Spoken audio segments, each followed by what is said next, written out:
మీ అందరికి కూడా ప్రభువు యేసుక్రీస్తు నామమున శుభాభివందనాలు తెలుసుకోండి. అందరికీ వందనాలు. మనల్ని అందరం కూడా ఆహ్వానించిన సహోదరులు కమలేష్ గారికి, వారి కుటుంబానికి కూడా ప్రభు నామమున ప్రత్యేక వందనాలు తెలియపరుచుకుంటున్నాము. మనమందరం కూడా ప్రతి నెలలో కూడా ఈ విధంగా కూడుకొని దేవుని యొక్క వాక్యాన్ని ధ్యానం చేసుకుంటూ మనము దేవునికి కృతజ్ఞతాస్తుతులు తెలియపరుచుకుంటున్నాము. ఈ నెలలో కూడా దేవుని యొక్క మహాకృపను బట్టి దేవుడు మనకి ఈ నెలను అనుగ్రహించున్నాడు. ఈ సమయంలో దేవుని యొక్క వాక్యాన్ని మనం ధ్యానం చేసుకుందాము. ఈరోజు మనం నేర్చుకునే పాఠ్యాంశం పేరు నిబంధన. ప్రతి నెలలో కూడా మనము దేవుని యొక్క గొప్ప కార్యాలని, ఆయన మన పట్ల చూపే ప్రేమను, మేలుల గురించి మనం ఆలోచిస్తూ ఉన్నాము. దేవునికి కూడా మన పట్ల ఒక కోరిక ఉంటుంది, ఒక ఆలోచన ఉంటుంది, ఒక విధానం అనేది దేవుడు కూడా మన పట్ల అనేది ఉంటుంది. దాన్ని మనం కూడా గ్రహించాల్సిన విషయం ప్రతి ఒక్కరు కూడా అవసరం అనేది ఉంది. ఈ సమయంలో కూడా ఈ రోజున మనము నిబంధన అనే పాఠ్యాంశం మనం నేర్చుకుందాము.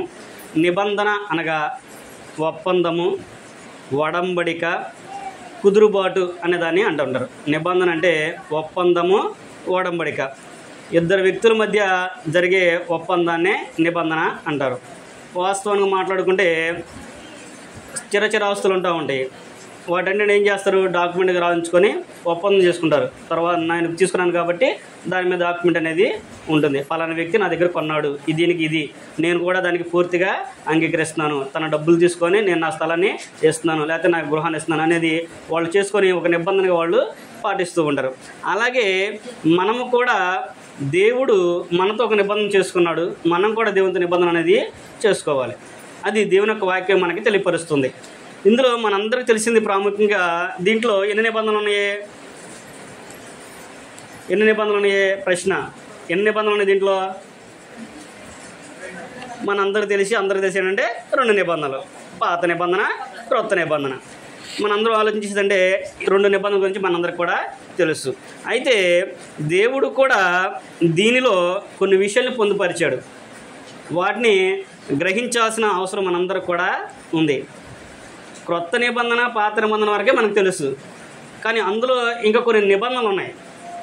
దేవుడు ఒక్కొక్క వ్యక్తితో ఒక సమాధానాన్ని ఏర్పాటు చేసుకున్నాడు. ఉదాహరణకి ఒక వివాహ బంధం అనేది దేని ద్వారా వాళ్ళకి బలపడుతుంది? దేని ద్వారా చేస్తారు? వాళ్ళు నిబంధన ప్రకారమే ఒక వివాహాన్ని చేసుకుంటారు. వివాహం నిబంధన ప్రకారం చేసుకుంటే దేని కొరకు చేసుకుంటారు? భార్యాభర్త ఎవరైతే ఉన్నారో వారిరువురు కూడా ఒకరితో ఒకరు నిబంధన చేసుకుంటారు. ఇప్పుడు భార్య ఒక పురుషుడు స్త్రీని పెళ్లి చేసుకుంటే ఆమె మీద సర్వ హక్కులన్నీ కూడా ఎవరికి ఉన్నాయి? భర్తకు ఉంటాయి. అలాగే భర్త మీద సర్వ హక్కులు కూడా భార్యకు ఉంటాయి. అక్కడికి వెళ్ళిన తర్వాత వాళ్ళిద్దరికీ ఒక నిబంధన అనేది ఉంటుంది. ఏంటి? భర్తకు తెలియకుండా భార్య ఏ పని చేయకూడదు. వాళ్ళకి నిబంధన అది మనం పెట్టింది కాదు, దేవుడే మనకి ఇచ్చాడు. అందుకనే ఆయన మలాకి గ్రంథంలో కూడా తెలియపరుస్తున్నాడు, నీవు నిబంధన చేసుకున్న భార్యను బట్టి నేను నీ పక్షాన్ని నేను నిలబడతాను అంటాడు. నువ్వు మాత్రం ఆమెకి ఏమైనా అన్యాయం చేసినా, లేదనుకో నువ్వు ఆమెను విడనాడినప్పుడు నేనేం చేస్తానంటే, నువ్వు నిబంధన చేసావు కదా, ఆ రోజు నువ్వు నిబంధన చేసావుగా, అందుబట్టి నేను ఆమె పక్షాన నిలబడతాను అని చెప్పేసి ఆయన మలాకి గ్రంథంలో మలాకి కూడా దేవుడు రాయించడం అనేది మనము చూడగలం. అంటే ఒక వ్యక్తి ఒక నిబంధన చేంజ్ చేసుకుంటే భార్యాభర్తలు చేసుకున్నప్పుడు వారికి పూర్తి హక్కులన్నీ కూడా ఉంటాయి. వాళ్ళ మధ్య నిబంధన అనేది ఉంటుంది. ఏది కూడా చెప్పకుండా చేయకూడదు. ఒకరికి స్వేచ్ఛ అనేది లేదు, స్వేచ్ఛ అనేది ఉండదు. వాస్తవానికి అంటే పెళ్లి చేసుకుంటే స్వేచ్ఛ వచ్చేసింది అనుకుంటారు, కానీ స్వేచ్ఛ అనేది పెళ్లి చేసుకుంటే రాదు. వాళ్ళిద్దరు కూడా ఒక నిబంధన కట్టుబడి ఉండాలి. భార్యాభర్తలు ఇరువురు కూడా ఒక నిబంధన కట్టుబడి ఉంటేనే వారి కుటుంబాన్ని దేవుడు కోరుకునే విధంగా, అలాగే లోకంలో కూడా గౌరవప్రదంగా దాన్ని కాపాడుకోగలము. నా ఇష్టం నేను నడుచుకుంటూ, నా భార్య ఇష్టం నా భార్య నడుచుకుంది అనుకోండి, ఎవరైనా మమ్మల్ని లెక్క చేస్తారా? అది నిబంధనకు విరుద్ధం కదా. అది దేవుడు కూడా దాన్ని యాక్సెప్ట్ చేయడు. అందుకని దేవుడు కూడా దేవుని పిల్లలకి అలాగే దేవునికి మధ్య ఒక నిబంధన ఆయన ఏర్పాటు చేసుకున్నాడు. ఇందులో నిబంధనల గురించి మనం ఆలోచన చేసుకున్నప్పుడు మనందరూ తెలిసినవి 2 నిబంధనలు, పాత నిబంధన, క్రొత్త నిబంధన. కానీ దేవుని యొక్క వాక్యం అయితే ఆయన ప్రతి కాలంలో కూడా ఒక నిబంధన చేసుకోవడం అనేది మనం చూడగలము. అందులో మొట్టమొదటిగా కనుక మనం చూసినట్లయితే పితరుల కాలంలో దేవుడు ఒక ఆయనతో నిబంధన చేసుకున్నాడు. ఏ నిబంధన చేసుకున్నాడు? ఆయన నిబంధన మీరాడని కూడా చెప్పాడు. హోషేయ గ్రంథము 6వ అధ్యాయము 7వ వచనం చదువుకున్నాం. హోషేయ గ్రంథము 6వ అధ్యాయము 7వ వచనం కనుక మనం చదువుకుంటే అక్కడ ప్రవక్త నుండి హోషే ద్వారా దేవుడు ఏమని రాయించాడు అంటే, ఆదాము నిబంధన మీరినట్లు వారు నా ఎడల విశ్వాసఘాతకులై నా నిబంధనను మీరి ఉన్నారు. ఏం తెలియపరుస్తున్నాడు ఇక్కడ? ఒకనాడు ఆదాము కూడా నా నిబంధన మీరాడయ్యా, మీరు కూడా అలాగే చేస్తున్నారు, విశ్వాసఘాతకులయ్యి నా నిబంధనను మీరుతున్నారు అనే విషయాన్ని చెప్పాడు. ఆదాం గారికి ఏ నిబంధన చేశాడు, వీళ్ళకి ఏ నిబంధన చేశాడు ఆయన? ఆదాము నిబంధన మీరడం ఏంటి? మరి అందరూ మన తెలిసి పాత నిబంధన ఒకటే కదా, మరి పాత నిబంధన కొత్త నిబంధనే కదా అనే ఆలోచన మనకి కలగాలి. ఇక్కడికి వచ్చినప్పుడు ఆదాముతో దేవుడు ఒక నిబంధన అనేది చేసుకున్నాడు. ఏ నిబంధన చేశాడు అంటే, ఆదికాండం మనం చూసుకున్నప్పుడు 2వ అధ్యాయము 17వ వచనం నుంచి కనుక మనం చదువుకుంటే, దేవుడైన యెహోవా నరుని చేసిన తర్వాత ఆయన వంటకుంటం మంచిది కాదని ఆయనకి సాటి సహాయంగా స్త్రీకి ఇచ్చిన తర్వాత ఏదెన్ తోటలో వారిని పెట్టి ఏదెన్ తోటనే సిద్ధపరచమని చెప్పేసి వాళ్ళకి చెప్పాడు. మీరు ఈ తోటలు అన్నీ తినండి, కానీ ఆ మధ్యలో ఉన్న మంచి చెడుల వృక్షఫలం బట్టి మీరు తినొద్దు అనేది దేవునికి ఆదాం గారికి మధ్య నిబంధన. ఏ నిబంధన చేస్తున్నాడు? మీరు ఎన్ని తినండి, వద్దు కాదంట్లా, కానీ ఆ పండు మటుకు మీరు తినొద్దు అంటే ఏం చేసుకున్నాడు? దేవుడు ఆదాం గారితో నిబంధన అనేది చేసుకున్నాడు. మరి ఆ పండు తినకుండా ఉన్నారా వాళ్ళు? అందుకని ఇక్కడ హోషే గ్రంథంలో ఆదాము నా నిబంధన మీరినట్లు మీరు కూడా విశ్వాసఘాతకులే నా నిబంధనను మీరుతున్నారు అనే విషయాన్ని దేవుడు హోషే గ్రంథం ద్వారా మనకి తెలియపరుస్తున్నాడు. ఆదాము గారు అవ్వమ్మ గారి ద్వారా ఎలాగైతే వాళ్ళు పండు తిని దేవుని యొక్క ఆజ్ఞను అనగా దేవుని యొక్క నిబంధనను మీరారో, అలాగే వీళ్ళు కూడా దేవుని యొక్క నిబంధనను మీరుతున్నారు, వారు అవిశ్వాసులై ఉన్నారు అనే విషయాన్ని ఇక్కడ ఆయన మనకి తెలియపరచడం అనేది జరుగుతుంది. ఇప్పుడు ఆదాం గారు చేసిన నిబంధన ఏంటి? వ్యక్తిగతమైన నిబంధన, ఆయనకు ఒక్కడికి అది వర్తిస్తుంది. ఇప్పుడు ఏ పండు నేను తినొద్దని మనం చెప్పాడు దేవుడు. ఇప్పుడు ఆదాం గారికి చెప్పాడు కాబట్టి నేను కూడా ఈ పండు ఉంది, ఆ పండు నేను తినంటే ఊరుకుంటారా? అసలు కుదిరిద్దా అది? అసలు అది ఎక్కడుందో కూడా మనకి కింద మడిగి తెలియదు. అది ఎక్కడుందో కూడా మంచి చెడుల పరీక్ష ఉంటే కూడా మనకి తెలియదు. అది కానీ అది ఎవరికంటే ఆదాంకి ఒక్కడికే సంబంధించినది. అది వ్యక్తిగతమైన నిబంధన, పర్సనల్ లా అనే ఇంగ్లీష్లో దాన్ని అంటూ ఉంటారు. ఆయనకు ఒక్కడికే సంబంధించింది. రెండో వ్యక్తిని మనం చూసినప్పుడు నోవాహుని గురించి మనందరికీ తెలుసు. నోవాహుతో కూడా దేవుడు ఏం చెప్పాడు? జలప్రళయం వచ్చింది, మనుషులందరూ కూడా దేవుని దృష్టికి పాపం చేశారు. వాళ్ళందరి మీద కోపడినప్పుడు దేవుడు నోవాహును చూసినప్పుడు చాలా నెమ్మదిగా ఆయన కలిగి ఉన్నాడు. దేనికంటే ఆయన నీతిమంతుడిగా ఉన్నాడు, దేవుని ఆజ్ఞకు లోబడి ఆయన చెప్పినట్లుగా నోవా గారు ఉంటున్నాడు కనుక దేవుడు ఆయన చూసి నెమ్మలించి, నేను జలప్రళయం ద్వారా వీళ్ళందరూ కూడా నాశనం చేస్తాను, నీ ద్వారా నేను క్రొత్తదాన్ని నేను ఏర్పాటు చేస్తాననే విషయాన్ని చెప్పాడు. అది మనం చూసినట్లయితే ఆదికాండంలో కనుక మనం చదువుకుంటే ఆదికాండంలో మనం చదువుకున్నట్లయితే 9వ అధ్యాయంలో కనుక మనం చూస్తే అక్కడ దేవుడు నోవాహు గారితో చేసిన నిబంధన మనం చూడగలము. ఆదికాండము 9వ అధ్యాయము 7వ వచనం మనం చదువుకున్నట్లయితే, మీరు ఫలించి అభివృద్ధి నుండి మీరు భూమి మీద సమృద్ధిగా సంతానం కలిగి విస్తరించని వారితో చెప్పాను. మరియు దేవుడు నోవాహును అతని కుమారులతో, ఇదిగో నేను మీతో మీ తరంతరము మీ సంతానంతోనూ మీతో కూడా ప్రతి జీవితోనూ పక్షులనేమి వీటన్నిటిని గురించి కూడా తెలియపరుస్తూ ఆయన ఒక నిబంధన అనేది ఏర్పాటు చేయడం మనం చూడగలము.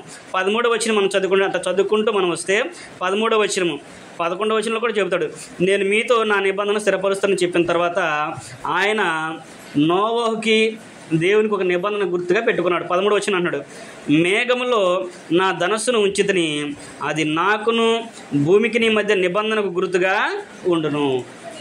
అక్కడ తన కుటుంబంతో నిబంధన చేసుకున్నాడు దేవుడు. ఏంటి? మీరు సముద్రం మీరంతా కూడా విస్తరించి నా నిబంధన ప్రకారం మీరు విస్తరించి భూమిని నిండించండి అని చెప్పి ఇచ్చిన తర్వాత, ఇక మీదట ఇలా నేను ఎప్పుడూ కూడా మరలా భూమిని జలప్రళయంతో నాశనం చేయను అని చెప్పేసి దేవుడు ఒక తీర్మానానికి వచ్చాడు. ఏమని చెప్పాడు అక్కడ? మీరు చదువుకుంటే జనులందరూ కూడా పాపం చేశారు కాబట్టి దేవుడు జలప్రళయం రప్పించి వాళ్ళందరూ కూడా నాశనం చేశాడు. తర్వాత నోవాహు గారితో ఒక నిబంధన చేసుకున్నాడు. ఏంటంటే ఇక మీద నేను ఎప్పుడైనా సరే ఒకవేళ బాగా వర్షం రప్పించాను అనుకో, ఏం గుర్తుంటే ఆయనకి ధనస్సును ఆయన గుర్తుగా ఉంచాడు.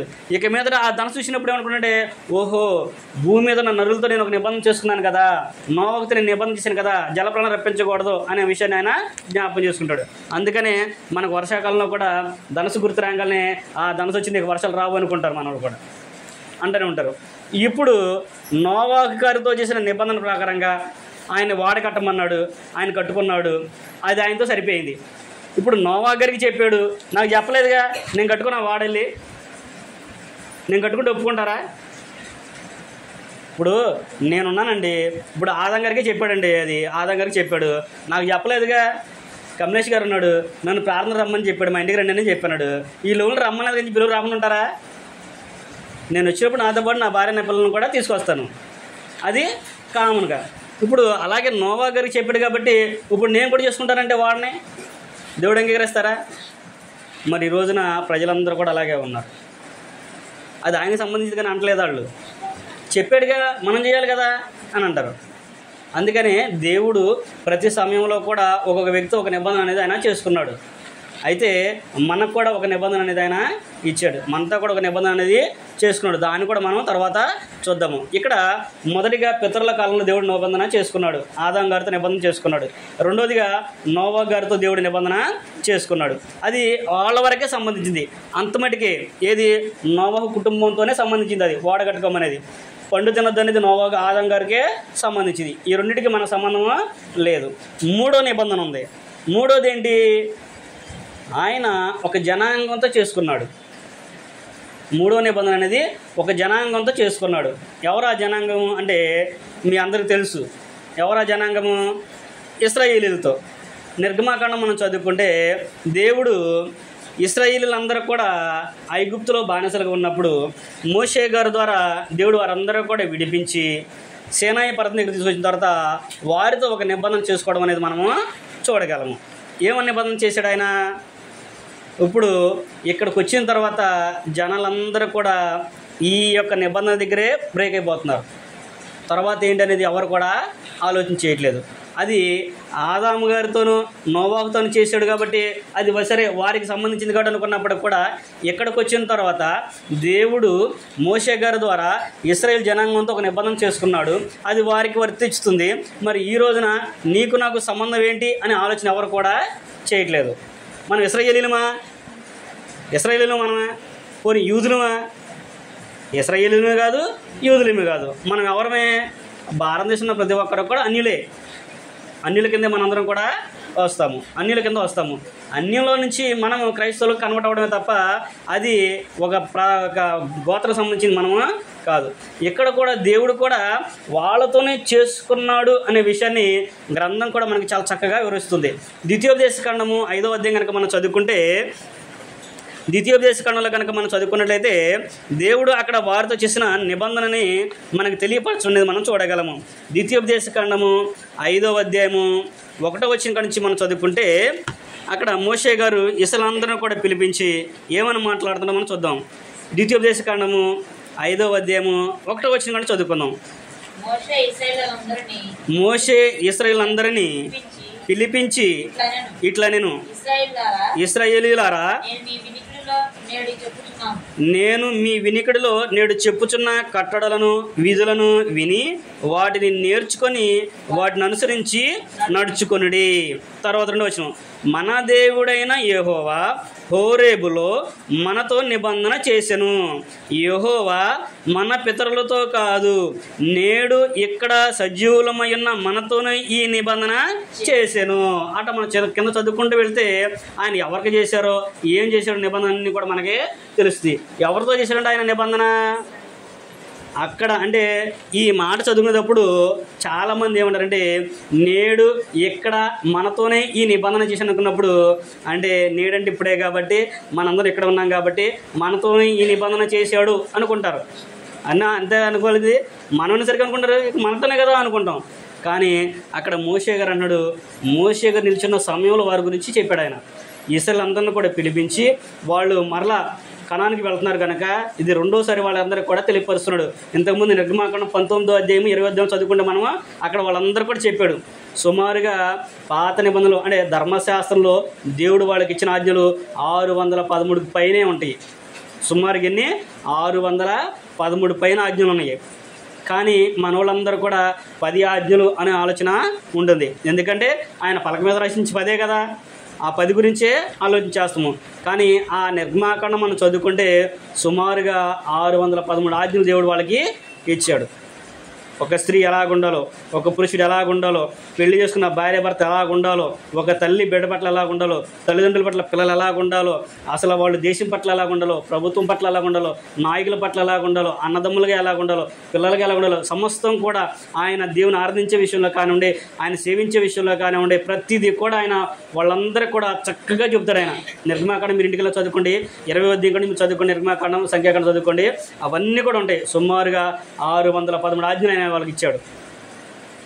613 ఆజ్ఞలు అయినా వాళ్ళకి ఇచ్చాడు. ఇప్పుడు ఆ 613 ఆజ్ఞలు ఎవరికి సంబంధించినవి?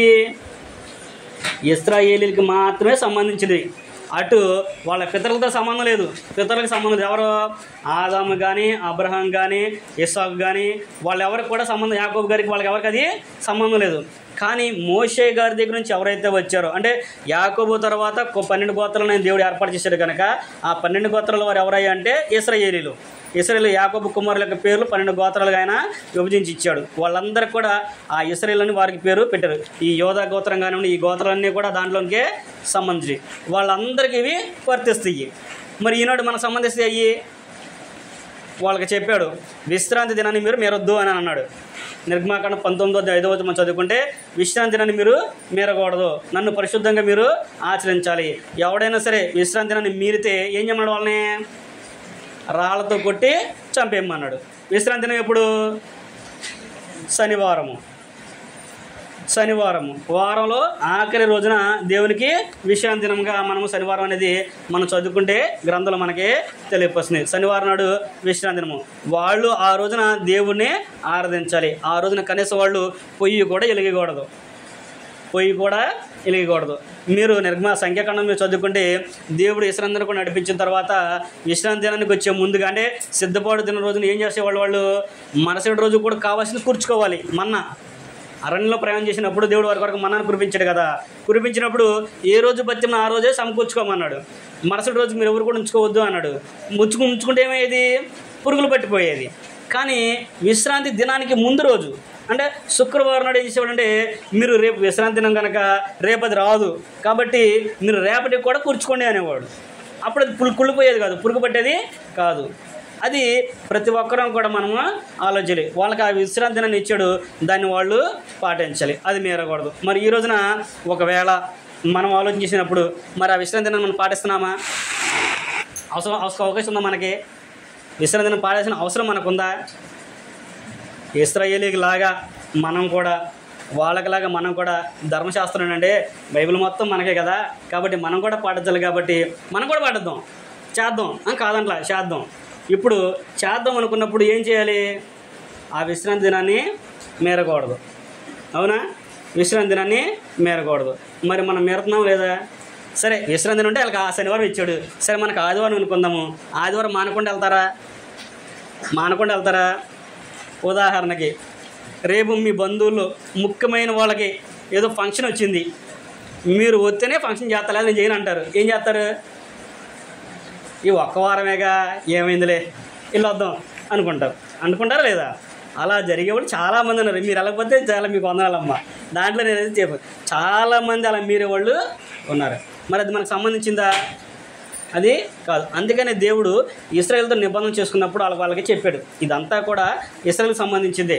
మీరు చదువుకుంటే నిర్గమాకాండం కాడి నుంచి మీరు చదువుకుంటే దేవుడు ఇశ్రాయేలుకి ఇచ్చిన ఆజ్ఞ అన్నీ కూడా అన్నదే.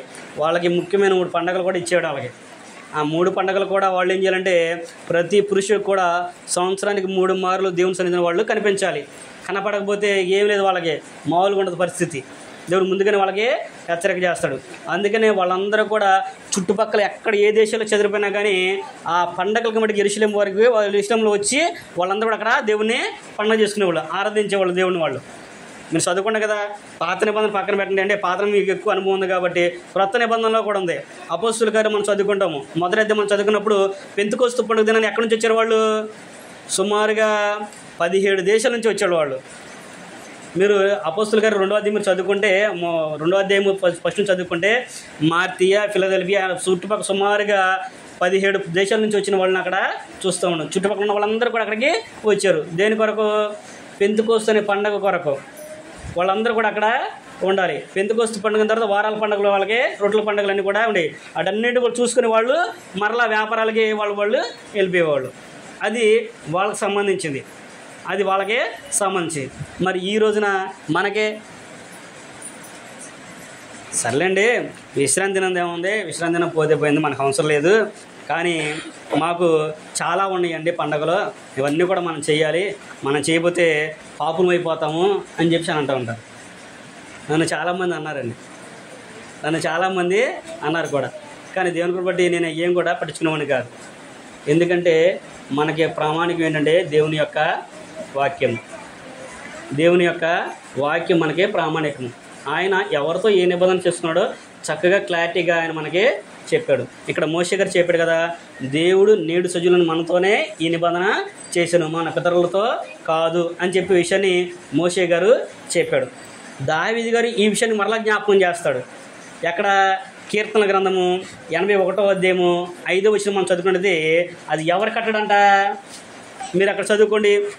కీర్తనల గ్రంథం మనం చూసినట్లయితే 81వ అధ్యాయంలో మనం చూసినట్లయితే కీర్తనల గ్రంథము 81వ అధ్యాయము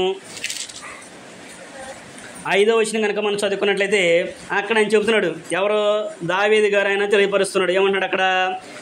అది 81వ కీర్తన 4వ వచనం. అది ఇశ్రాయేలీయులకు కట్టడ, యాకోబు దేవుడు నిర్ణయించిన చట్టము.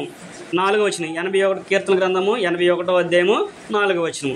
ఎవరిదంటే అది ఇశ్రాయేలీయులకు కట్టడ, యాకోబు దేవుడు నిర్ణయించిన చట్టము. అంటే దేవుడు వాళ్ళకు ఒక చట్టాన్ని నిర్ణయించాడు, అదే నిబంధన వాళ్ళతో చేసుకున్నాడు, అది వాళ్ళకి సంబంధించింది. దేంటంటే వాళ్ళు చెప్పింది పైన చెబుతారు. ఒకరోజు ఇంకా చదువుకుంటూ వస్తే ఆయన వాటన్నిటిని కూడా చెబుతారు. మరి ఈ రోజున మేము పాటిస్తాము అనేవాళ్ళు, మేము చేస్తున్నాం అనేవాళ్ళు ఒకసారి ఆలోచించేయండి. ఒక ఆయన అంటాడు, చప్పట్లు కొట్టకపోతే, డ్రమ్స్ కొట్టకపోతే అన్నాడు, మీ దాంట్లో ఉద్యోగం లేదయా, ఉద్యోగం లేని కూడా మేము రాము, ఉద్యోగం ఉండాలి, దేవుని పని కొత్త ఏంటంటే ఉద్యోగం ఉండాలి, డ్రమ్స్ ఉండాలి, మ్యూజిక్స్ ఉండాలి, పాటలు పాడితే ఎట్లా ఉండాలంటే అసలు లేచి గంతులేసేటట్టుగా ఉండాలి అని చెప్పి అన్నారు. ఇక్కడ దావీదు గారు చెబుతాడు. ఆయన అక్కడ చెప్పాడు ఏం చేయాలంట? పండగ నాడు అమావాస్య నాడు కొమ్ము ఊదాలంటాడు. ఇక్కడ మేము చదువుకుంటే ఈ కీర్తన గ్రంథంలో దావీదు గారు అనేక సందర్భాలు అనేక విషయాలు చెప్తారు. ఆయన ఇలకతెప్పుడు పట్టుకోవాలి అంటాడు. అలాగే ఇవన్నీ కూడా చెబుతాడు. ఆయనకి మనోహరమైన సువాసనగా బలులన్నీ కూడా తీసుకురావాలి. మరి ఈరోజున బలులు వేస్తున్నారా? మీరు పండగకి బలు అర్పిస్తున్నారా? మా బలులు గొర్రెని అర్పిస్తున్నారా, మేకను అర్పిస్తున్నారా, కుందేలునా, లేకపోతే ఏమి అర్పిస్తున్నారు మీరు? గొర్రెనా, మేకనా, లేకపోతే పావురాలనా? ఏమి ఎత్తున్నాం మనం ఎత్తున్నామా? మరి ఎందుకు పాటించరు? పండగలంటే మనకు ఆనందమనా? వాయిద్యాలంటే మనకి ఇష్టం కాబట్టి చేస్తామా? అంటే నాకు ఇష్టమైంది నేను ఏర్పడేసుకొని అది దేవుడు ఏర్పడించింది కాబట్టి నాకు ఇష్టం అని చెప్తే సరిపోయిద్దా? అది ఎవరికి సంబంధించింది, ఎప్పుడు ఇచ్చాడు, ఏ కాలానికి సంబంధించింది అనేది ఆలోచించాలి కదా.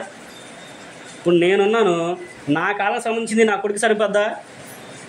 నా కుమ్మడికి సరిపోయిద్దా? నాకు నా కుమ్మడికి తేడా ఉన్నప్పుడు నేను చిన్నప్పుడు నేను ఇట్లా ఉన్నాను కాబట్టి నా కొడుకు కూడా ఎట్టగే బ్రతకాలని చెప్పి నేను అనుకుంటే సరిపోయిద్దా? ఏం చేస్తాం? వాళ్ళకి మెచ్యూర్ లెవెల్ వాళ్ళకి చూపిస్తాం. ఇక్కడ దేవుడు కూడా వాళ్ళందరికీ కూడా ఒక విషయం జ్ఞాపకం చేశాడు. అయ్యా, మీరందరికీ నేను నిబంధన చేశాను, మీ అందరికీ కొన్ని ఆజ్ఞలు ఇచ్చాను, మీరేం చేశారంటే వాటిని మీరారు. నన్ను ఏం చేస్తారంటే మీరు నన్ను అవమానపరిచారు మీరు. కాబట్టి నేను మీతో ఈ నిబంధన క్యాన్సిల్ చేసేస్తాను. ఇక మీతో చేసేసి ఇశ్రాయేలు వారితోను యోధా వారితో నేను కొత్త నిబంధన చేస్తున్నాను అన్నాడా లేదా?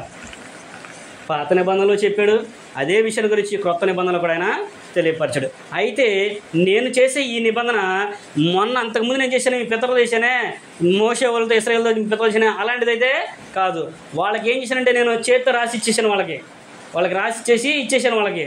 అయితే ఇప్పుడు నేను చేయబోయే నిబంధన ఎలాంటిదంటే వారి మనసుల మీద, హృదయాల మీద నేను వారిని రాస్తాను అనే విషయాన్ని చెప్పలేదా? ఇర్మియా గ్రంథము 31వ అధ్యాయము 31 నుంచి 34 వచ్చిన మనం చదువుకుంటే ఇర్మియా గారు దేవుడు ముందుగానే ప్రవచనాన్ని తెలియపరచడు. నేను ఇశ్రాయేలు ఇంటి వారితోనూ యోధా ఇంటి వారితోనూ క్రొత్త నిబంధన చేయుదును, ఆ దినాలు వస్తున్నాయి, ఎందుకంటే నేను మీకు పెరిగిన మీరు ఏం చేశారంటే నా నిబంధనను మీరారు అనే విషయాన్ని అక్కడ దేవుడు ముందుగానే వాళ్ళతో చెప్పాడు కనుకనే ఆయన ఆ నిబంధనను తీసి క్రొత్త నిబంధన అనేది ప్రజలకు మరలా ఇచ్చాడు. ఆ క్రొత్త నిబంధన ఏర్పాటు చేయడానికి ఆయన అనేకమైన విషయాల్ని గ్రంథంలో క్రోడీకరించాడు. అది నేను ఎందుకు తీసేస్తున్నానో, నేను ఎందుకు ఇస్తున్నానో, దానికి ఉన్న తేడా ఏంటో ఆ వ్యత్యాసాలన్నీ కూడా అక్కడ ఆయన చెప్పాడు. రోమపతిలో పౌలు గారు అంటాడు, ఉదాహరణ చదువుకుంటే రోమపతిలో పౌలు గారు అంటాడు, ధర్మశాస్త్రం లేకపోతే పాపం ఏంటో నాకు తెలియదు అన్నాడు. ధర్మశాస్త్రం లేకపోతే పాపం ఏంటో తెలీదు. నిజమే కదా, పాపం అంటే ఏంటి? ఆజ్ఞ అతిక్రమమే పాపము. ఆజ్ఞలు ఎక్కడ ఉన్నాయి? ధర్మశాస్త్రంలో ఉన్నాయి. నీకు ఆజ్ఞలు లేకపోతే నీకు పాపం అంటే ఏం తెలిసిద్ది? పాపం అంటే మనకి తెలియదు కదా మరి. అందుకనే పౌలు గారు కూడా దాన్ని మరలా దీంట్లో జ్ఞాపకం చేస్తున్నాడు. దేవుడు ఆయన తగిన సమయంలో తగిన కాలంలో వ్యక్తులతో ఆయన నిబంధన చేసుకున్నాడు. మొదటి నిబంధన ఎవరితో చేశాడంటే ఆదాం గారితో చేసుకున్నాడు, అది వ్యక్తిగతమైన నిబంధన. తర్వాత నోవా గారితో చేసుకున్నాడు, అది కూడా వ్యక్తిగతమైన నిబంధన. ఆయనకి ఏంటంటే ఆయన కుటుంబాన్ని గురించి ఆయన చేశాడు. తర్వాత నోవాను వాడు కట్టుకోమన్నాడు, వారికి గుర్తుగా ధనస్సును ఆయన ఇచ్చాడు. ఇంకొక ఆయన కూడా ఉన్నాడు, అబ్రహాం గారు కూడా ఉన్నాడు. అబ్రహాం గారితో కూడా నిబంధన చేసుకున్నాడు, ఆయనకు ఒక గుర్తు ఇచ్చాడు. ఆయన గుర్తు ఏంటి? అబ్రహాం సంతానం ఎవరు? పుట్టిన పిల్లలో 8వ రోజున సున్నతి చేయించుకోవాలి. 8వ రోజు సున్నం చేయించుకుంటేనే వాళ్ళు దేవుని పిల్లలు అవుతారు అనేది అబ్రహాం నిబంధన చేశాడు ఆయన. అందుకనే ఇస్మాయేలు అబ్రహాం ఒక రోజునే సున్నతి చేయించుకుంటారు. ఇస్సాకు పుట్టిన రోజునే వీళ్ళందరూ కూడా కలిసి ఒకసారే నిబంధన చేసుకుంటారు. సున్నతిని చేయించుకున్నట్లుగా మనం ఆది కాండంలో చూడగలము. కాబట్టి ఇక్కడ ఆయన ఏం చెప్పాడు? అది నేడు మనతో చేశాడనే విషయాన్ని మోషే గారితో తెలియపరిచాడు. అలాగే కీర్తన గ్రంథంలో దావీదు గారు కూడా చెప్పాడు, ఇది యాకోబు దేవుని యొక్క చట్టము అనే విషయాన్ని చెప్పాడు. మీరందరూ దీన్ని నిలబడలేకపోతున్నారు కనుకనే నేను ఇశ్రాయేలు ఇంటి వారితోనూ యోధా ఇంటి వారితోనూ క్రొత్త నిబంధన చేయదని చెప్పేసి క్రొత్త నిబంధన గురించి దేవుడు ముందుగానే ప్రవచించాడు. ఆ క్రొత్త నిబంధన రావాలి అంటే పాతది ఏం చేయబడాలి? తీసివేయాలి. పాత తీసివేయాలి అంటే దాన్ని సంపూర్ణంగా దాన్ని జరిగించాలి. ఇప్పుడు మన ఇంట్లో ఒక వస్తువు ఉందనుకోండి, పాత వస్తువు అనుకోండి, కొత్త వస్తువు పెట్టాలని మనం ఏం చేస్తాం? పాత తీసి పక్కన పెట్టేస్తాం, అప్పుడే క్రొత్త దాన్ని మనం అక్కడ ఏర్పాటు చేయగలము. మరి ఇక్కడ దేవుడే అంటున్నాడు కదా, ఇర్మియా గ్రంథంలో అన్నాడు కదా, నేను క్రొత్తదాన్ని నేను ఇస్తానని చెప్పినాడు కదా. క్రొత్తది ఏంటి? అంతకుముందు ఏమైపోయినట్టు? పాతది అయింది. మరి ఆ పాతని తీసేయాలిగా. మరి పాతని తీసేయాలంటే ధర్మశాస్త్రం తీసివేయాలి. ధర్మశాస్త్రం తీయాలంటే ఎట్ట కుదిరిద్ది? కుదరదుగా. మరి ధర్మశాస్త్రం అంతా నెరవేరితే తప్ప. యేసుక్రీస్తు ప్రభువారు ఏమన్నాడు? ధర్మశాస్త్రం అంతా నెరవేరే వరకు దాని నుంచి ఒక పుల్లైనను ఒక సున్నాయనో తప్పిపోదు అనే విషయాన్ని ప్రభువారే మనకి తెలియపరచడు. అంటే ధర్మశాస్త్రం అంతా కూడా నెరవేర్చబడాలి. దేవుడిచ్చిన 10 ఆజ్ఞలు సుమారుగా 614 ఆజ్ఞలు ఏవైతే ఉన్నాయో అవన్నీ కూడా దేవుడు వాటిని నెరవేర్చాలి. వీళ్ళందరూ ఎవరు? మోషే గారి దగ్గర నుంచి యోహాను వరకు, యేసుక్రీస్తు ప్రభు వరకు కూడా ఎవరు కూడా ఈ ఆజ్ఞలన్నింటిని కూడా సంపూర్ణంగా నెరవేర్చలేకపోయారు. దేవుడిచ్చిన ఆజ్ఞలన్నింటిని కూడా సంపూర్ణంగా నెరవేర్చలేకపోయాడు. ఎవరి దగ్గరికి వచ్చిందో నెరవేరిందంటే ఒక్క యేసుక్రీస్తు ప్రభు వారి దగ్గరే అది నెరవేరటానికి దేవుడు అవకాశాన్ని ఇచ్చాడు. అందుకనే దేవుడు దాని నిబంధనను ఇవ్వాలి కనుకనే ఆయన మానవునిగా లోకానికి పంపించాడు. ఆయన వచ్చి ఆయన అంటాడు, మీకును మాకును ఉండిన మధ్య ఉన్న బోడను ఆయన పడగొట్టాడు అంటాడు. మీకు మాకు మధ్య ఉన్న బోడ అంటే ఏంటి? విధిరూపకమైన ఆజ్ఞలు గల అనే విషయాన్ని చెప్తాడు. విధిరూపకమైన ఆజ్ఞ గల ధర్మశాస్త్రమును అనే విషయాన్ని అక్కడైనా తెలియపరుస్తుంటాడు. అంటే దాన్ని కొట్టివేయటానికే క్రీస్తు ప్రభువారు వచ్చినట్లుగా గ్రంథం మనకి తెలియపరుస్తుంది. ప్రభువారు కూడా ఏం చెప్పాడంటే కొట్టివేయను అని చెప్పలేదు, నెరవేరు వరకు అని అంటాడు.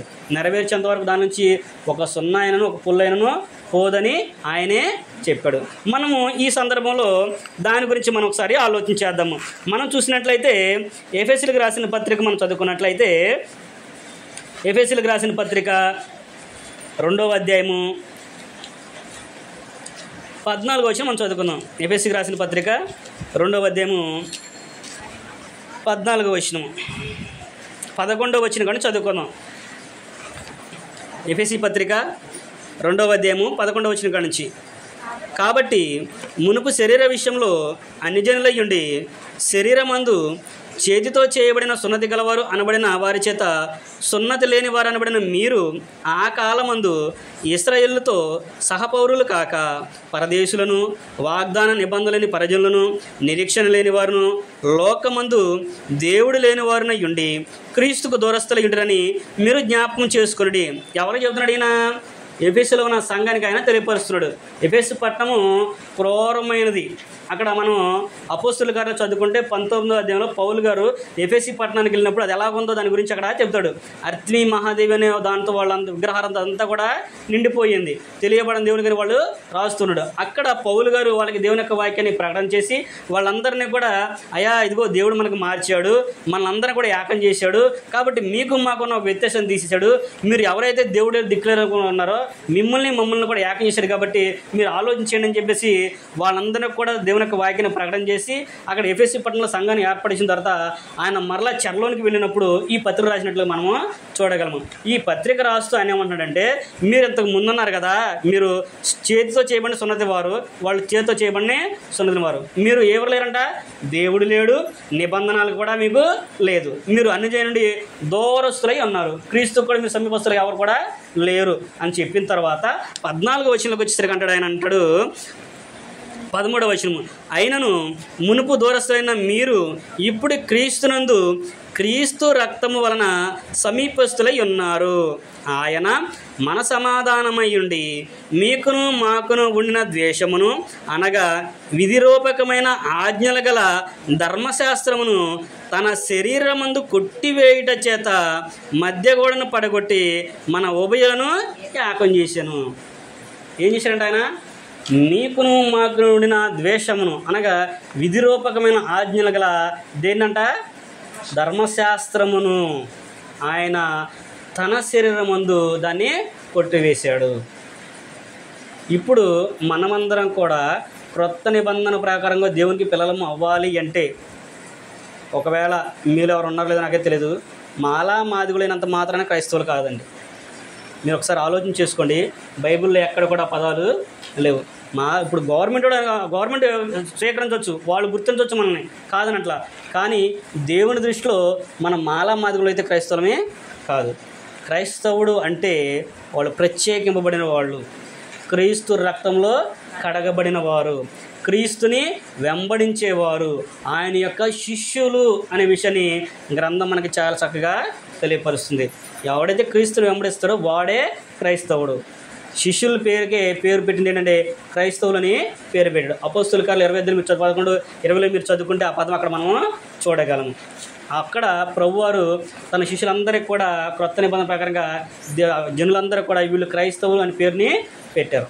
ఎందుకు పెట్టారంటే వాళ్ళందరూ కూడా ఏ భేదం కూడా లేదు, మీరు అదని మేము ఇదని వాళ్ళకి ఏమి కూడా లేదు, మీరు యూదులని మేము పరిశీలమని ఏమి కూడా లేదు. అందుకని దేవుడు అక్కడ ఏం చేశాడంటే క్రీస్తు ప్రభువుని పంపించి ఆయన శరీరం ముందు విధిరూపకమైన ఆజ్ఞలు ఏమైతే ఉన్నాయో వాటన్నిటి కంటే ధర్మశాస్త్రాన్ని మన మధ్య ఉన్న ఉభయలో వారికి మనకి మధ్య ఉన్న గోడని ఆయన పడగొట్టినట్లు అక్కడ చెప్పాడు. ఆయన రక్తం ద్వారా ఇప్పుడు అందరూ కూడా ఏకమయ్యి ఉంటారు. ఇప్పుడు మీరు కింద చదువుకుంటూ వెళ్తే ఆయనడు యూదుడని లేదు, గ్రీసు దేశుడని లేదు, దాసుడని లేదు, స్వతంత్రుడని ఏ భేదము కూడా లేదు. ఇప్పుడు మనం అందరం కూడా క్రీస్తునందు ఏకమయ్యి దేవుని పిల్లలమై ఉన్నాం అనే విషయాన్ని అక్కడ ఆయన తెలియపరుస్తూ ఉంటాడు. అంటే క్రీస్తు రక్తంలో కడగబడిన వాడే ఒక క్రైస్తవుడు. క్రీస్తు ప్రభువు క్రొత్త నిబంధనను ఏర్పాటు చేశాడు. ఎలాగో అంటే ఆయన ధర్మశాస్త్రాన్ని కొట్టివేయడం ద్వారా, నేను చెప్పింది సొంతంగా ఎక్కడున్నది? పత్రికలోనే ఉంది. చాలామంది అంటారు ఎక్కడుంది చెప్పోయా అంటారు. ఈ నిబంధన గురించి కొన్ని సందర్భాల్లో చెప్పినప్పుడు అయితే ఎందుకయ్యా చింపి పక్కన పడేద్దాము అని చెప్పి అంటారు. ఇంకా పాత నిబంధన ఎందుకు, చింపి పక్కన పడేయచ్చు కదా, క్రొత్త నిబంధన చెప్పినప్పుడు పాత నిబంధన ఎందుకు తీసేయచ్చు కదా అని చెప్పేసి అంటారు. పడేయవచ్చా? ఉదాహరణకి పడేయాలి అంటే మన జీవితం గురించి మనం ఒకసారి ఆలోచించేద్దాము. ఇప్పుడు 10th ఎగ్జామ్స్ అయిపోయిన తర్వాత పిల్లలందరూ ఎక్కడికి వెళ్తారు? ఇంటర్మీడియట్లో జాయిన్ అవుతారు. ఇప్పుడు వాళ్ళు 1వ తరగతి నుంచి వచ్చింది 1వ తరగతి నుంచి 10వ తరగతి ఏదో చదువుకున్నారో దానికి సంబంధించినవే ఉంటాయా, లేకపోతే ఇంటర్మీడియట్ నుంచి ప్రత్యేకంగా ఉంటాయా అక్షరాలు? ఇక్కడ ఏదైతే నేర్చుకున్నాడో ఏ నుంచి జెడ్ వరకు ఏదైతే నేర్చుకున్నాడో దానికి సంబంధించి పదాల నుంచే మొత్తం కూడా అక్కడ ఇదవుతుంది. ఇప్పుడు అసలు నువ్వు అది వద్దు, నీకు 1వ తరగతి నుంచి 10వ తరగతి నీకు వద్దు, డైరెక్ట్ ఇంటర్కి వెళ్ళిపో అంటే ఇంటర్కి వెళ్తే ఏమైనా అర్థమైద్దా? ఇంటర్కి వెళ్తే అడిగి ఏం అర్థం కాదు. ఎందుకు అర్థం కాదంటే ఇక్కడ నువ్వు అసలు బేస్ లేదు కదా, నీకు బేస్మెంట్ లేదు కదా, అసలు నీకు చదువు అంటే ఏంటో తెలియాలి కదా. ఒక ఉదాహరణకి యాపిల్ అని ఉందనుకో, యాపిల్ అంటే ఏంటో తెలియాలి కదా అడిగి. యాపిల్ అంటే APPLE అని చెప్పి మన పిల్లలకు ఒకటో తరగతి నుంచి చెప్తారు. దాని గురించి అక్కడ ఇంటర్లోకి వెళ్ళిన తర్వాత కొన్ని ఇప్పుడు వాడు చదువుకునే చదువు ఏదైతే ఉందో, వాళ్ళ కోర్స్ ఏదైతే ఉందో దానికి సంబంధించి వాళ్ళన్నీ కూడా దాంట్లో ఉంటాయి. ఇక్కడ నేర్చుకున్న బేస్మెంటే అక్కడ వాళ్ళకి ఉపయోగపడుద్ది. నాకు అసలు ఇది వద్దు అంటే, నాకు ఇది వద్దు, నేను చక్కగా అక్కడికి వెళ్తాను అనుకుంటే అది కుదరని పని. అందుకనే దేవుడు కూడా అన్నాడు, గ్రంథంలోనే రాయించాడు. ఇది నేను ఉదాహరణ చెప్పింది కాదు, వాస్తవంగా గ్రంథంలోనే ఉంది. ఏం చెప్పంటే ఆయన మిమ్మల్ని క్రీస్తునద్దకు నడిపించడానికి ధర్మశాస్త్రం ఏమైందంట, బాల శిక్షకుడు ఆయను అని అంటాడు. విన్నారు మీరు ఈ పదాన్ని? విన్నామండి, గ్రంథంలోనే ఉంది. ఎక్కడ అంటారా? గ్రంథంలో దేవుడు రాయించాడు. మనం చదువుకుంటే ఆ పదం కూడా అక్కడ గలతీ పత్రికలో ఆయన చెప్తాడు. ఆయన క్రీస్తునద్దకే మనం నడిపించడానికి ధర్మశాస్త్రం అనేది బాల శిక్షకుడిగా ఉంది. నువ్వు పాత నిబంధన ఎందుకు చింపేయలేదు అని ఒక ఆయన అన్నాడు. సరే, పాత నిబంధన చింపి పక్కన పడేస్తానండి, కొత్త నిబంధన కూడా చదువుకుంటాను. నేను చదువుకున్నప్పుడు యాకోబు పత్రిక వచ్చిన తర్వాత అక్కడ యాకోబు గారి గురించి చెప్తాడు, అబ్రహాం గురించి చెప్తాడు, లోతు గురించి చెప్తాడు, యాకోబు పత్రికలో ఏలియా గురించి చెప్తాడు. వీళ్ళందరూ ఎక్కడున్నారు? ఎక్కడి నుంచి ఎత్తుకొచ్చుకొని నేను వీళ్ళందరిని తెలియాలంటే వీళ్ళందరూ చేత నాకు తెలియండి ఎక్కడుంది? పాత నిబంధనలో ఉంది. ధర్మశాస్త్రంలో వాళ్ళందరి గురించి ఆయన రాయించాడు. అక్కడ వాళ్ళ గురించి చదువుకున్నానుకో, ఇక్కడికి వచ్చిన తర్వాత ఓహో వాళ్ళు అక్కడ చేయలేదు కాబట్టి ఇక్కడ మనకు ఉదాహరణకి ఈయన గురించి చెప్పాడా అనే ఆలోచన మనకి వస్తుంది. ఆ ఏలియా గురించి అక్కడ మీరు చదువుకుంటే, రాజుల గ్రంథాలు మీరు చదువుకుంటే ఆయన ఒక పెద్ద దేవుని గురించి ఒక ప్రత్యేక వ్యక్తిగా అక్కడ మనం చదువుకుంటాము. ఏలియా గారి గురించి అంటే ఆయన దైవ స్వభావం కలిగిన వాడు కాబట్టి ఆయనలాగా మనం చేయలేము, మనవాడు చేస్తాము అని చెప్పేసి అనుకుంటూ ఉంటాము. కానీ క్రొత్త నిబంధనలకు వచ్చిన తర్వాత యాకోబు గారు అంటాడు, ఏలియా మన స్వభావం కలిగిన మనుషుడే అంటాడు. మనలో ఎలాంటి స్వభావం అయితే కలిగి ఉన్నామో అలాంటి స్వభావాన్ని ఆయన కూడా కలిగి ఉన్నాడు. ఆయన విశ్వాసంతో వర్షం పడకూడదని ప్రార్థన చేశాడు. దేవుడు దాన్ని ఆపిడు. ఆయన ప్రత్యేక వ్యక్తి కాదు అని చెప్పేసి క్రొత్త నిబంధనలు చెబుతాడు. అవునా కాదా? పాత నిబంధనలు మనం చదువుకుంటే, రాజుల గ్రంథాలు మనం చదువుకుంటే అక్కడ ఏలియా గారు చేసిన పనిని మనం చూస్తే అమ్మో నిజంగా ఇది జరిగిద్దా అనే ఆలోచన మనకే వచ్చింది చదువుతున్నప్పుడు. ఏంటి, ఆయన 2 జనాంగాలను కూర్చోబెట్టి బయలుదేవతలు కూర్చోబెట్టిన తర్వాత ఒక ఎద్దుని ముక్కలు చేసి కట్టెలు పేర్చి దాని మీద పేర్చి దాని మొత్తం మీద నీళ్లు పోసి దేవునికి ప్రార్థన చేస్తే అగ్ని దాని అంతర్గత వచ్చి తగిలిపోతుంది. జరిగిద్దా అనే ఆలోచన మనకి ఉంటుంది. కానీ దేవుడు ఆ కాలంలో వాళ్ళ చేత దాన్ని జరిగించాడు. ఎందుకంటే వాళ్ళందరూ కూడా దేవుని నమ్మాలి కాబట్టి. ఏడకి వచ్చిన తర్వాత మనకు నమ్మాల్సిన అవసరం లేదు, వాళ్ళకి ఆధారం లేదు. కానీ మనకి రోజున ఆధారాన్ని ఇచ్చాడు, మనం నమ్మడానికి అవకాశం అనేది ఉంది. అందుకనే ఆయన యాకోబు గురించి చెప్తాడు. యాకోబు పత్రికలో ఏలియా గారి గురించి చెప్తాడు. అబ్రహాం గారి గురించి కూడా మనం చదువుకుంటే అలాగే ఉంటుంది. ఆయన విశ్వాసులకి తండ్రి అన్నాడు. ఎందుకు అయ్యాడు ఆయన విశ్వాసులకు తండ్రి? హెబ్రీ పత్రికలో ఏమంటాడు? ఆ 11:6లో విశ్వాసం లేకుండా ఎవడన్నా దేవునికి ఇష్టం అసత్యం అంటాడు. అసలు విశ్వాసం అంటే ఏంటి? విశ్వాసం అంటే కూడా తెలియాలి కదా. మరి మనకి తెలియాలంటే అబ్రహాం గురించి చెప్తాడు. అబ్రహాం గురించి ఆ 11వ హెబ్రీ పత్రిక 11వ మొత్తం చదువుకుంటే విశ్వాస వీరుల జాబితానే ఉంటుంది. మరి వాళ్ళందరూ ఏం చేశారో, వాళ్ళు ఏనందు విశ్వసించారో తెలియాలంటే మరలా పాత నిబంధన మనం రావాలి, చదువుకోవాలి. అందుకని దేవుడు అది బాల శిక్షకుడు అన్నాడు. బుద్ధి కలగడానికి అని చెప్పన్నాడు, మీకు బోధ కలగడానికి అది అని ఆయన చెప్పాడు. అది ఎవరి కొరకు అంటే దేవుడు వాగ్దానం చేశాడు. ఆ వాగ్దానం సంతానం వచ్చేంత వరకు దాన్ని వాళ్ళకి ఇచ్చాడు. వాగ్దాన సంబంధమైన ఆయన వచ్చిన తర్వాత దానికి సంబంధం లేదు కాబట్టి దాన్ని తీసివేసి మీకు ప్రత్యేకమైనది ఇచ్చాడు. ఎప్పుడైతే ఆయన వాగ్దానం చేశాడో, పూర్వమే ఆయన వాగ్దానం చేశాడు. మీరు ఇందరు చదువుకున్న ఎఫెసీ పత్రిక మీరు చదువుకుంటే ఆయన ఒక్కని గురించి అన్నట్టు చెప్పలేదు, కానీ అనేకుల గురించి చెప్పలేదు. ఒక్కని గురించి అన్నట్టు నీ సంతానమునకు అనే పదాన్ని వాడతాడు అబ్రహాం గారి దగ్గరగా. నీ సంతానానికి నేను దాన్ని చేస్తానని చెప్పి అన్నాడు. అది కనాను దేశం గురించి చేసింది ఒకటైతే, ఇంకొకటి ఆత్మ సంబంధమైనది ఉంది. ఆయన ఎవరి గురించి చేశాడై అంటే అది క్రీస్తు ప్రభువారి గురించి. ఇప్పుడు వచ్చిన 430 సంవత్సరాల క్రితం వచ్చిన ధర్మశాస్త్రం మనల్ని దానికి ఫాలో చేయమాకండి, దానికి మనకు సంబంధం లేదు అని చెప్పేసి ఎఫెసీ పత్రికలో పౌలు గారు మరలా ఆయన జ్ఞాపకం చేస్తాడు. 430 అంటే దేవుడు వాగ్దానం చేసిన తర్వాత, అబ్రహాంకి వాగ్దానం చేసిన తర్వాత 430 సంవత్సరాలకి ధర్మశాస్త్రం దేవుడు మరలా వీళ్ళకి ఇచ్చాడు. ఎందుకంటే మీరు దాని దగ్గరికి వెళ్ళాలంటే మీరు దీన్ని నేర్చుకుంటేనే దాని దగ్గరికి వెళ్తారు. ఏది ధర్మశాస్త్రం ప్రకారం మీరు నడుచుకుంటేనే అక్కడికి వెళ్ళిన తర్వాత మీకు క్రొత్త నిబంధన అనేది ఏంటో అనేది మీకు అర్థమవుద్ది అనే విషయాన్ని అక్కడ ఆయన చెప్పాడు. దాని క్రొత్త నిబంధనలో కొన్ని సందర్భాలు అంటాడు, పాత నిబంధన ఛాయగా ఉంది, క్రొత్త నిబంధన వెలుగుగా ఉంది. నీడకి వెలుగుకి తేడా ఉందా లేదా? నీడలో ఎలాగుంటుంది, వెలుగు వచ్చేసరికి మొత్తం కూడా తేడా తలపడుతుంది. అవన్నీ కూడా దేవుడు గ్రంథంలో రాయించాడు. ఈ రోజున మనమందరికి కూడా దేవుడు క్రొత్త నిబంధనని ఏర్పాటు చేశాడు. అది క్రీస్తు ప్రభు యొక్క రక్తం ద్వారా మనకు దాన్ని మనల్ని ఏర్పడుతుంది. దాని ప్రకారం మనం దేవునికి పిల్లలము అవుతాము. ఆ నిబంధన ప్రకారం కాదు తప్ప నువ్వు ఈ నిబంధనని మీరు ఏ నిబంధన కిందకి వెళ్ళినా కానీ నీకేం సంబంధం కూడా లేదు. ఇక్కడ యాకోబు గారు అన్నాడు కదా, దావీదు గారు అన్నాడు కదా, అది ఇశ్రాయేలీయులకి కట్టడ, యాకోబు నిర్ణయించిన చట్టము అనే పదాన్ని ఆయన వాడాడు.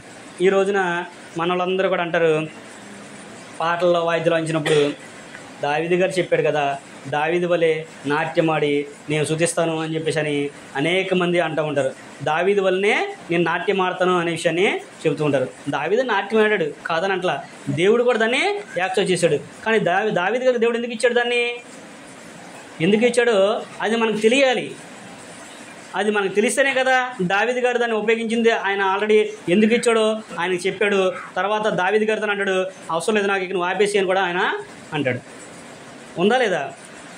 నాకు అసలు అట్టండి పాటలు నా దగ్గర రాని మాకండి, మీరు స్వరమండలంతో కలిపి పిచ్చి పాట నా దగ్గర పాడమాకండి, దావీదులు మీరు నాట్యం పడి నా దగ్గర అసలు దగ్గర రామాకండి అని కూడా దేవుడు ముందుగానే చెప్పాడా లేదా?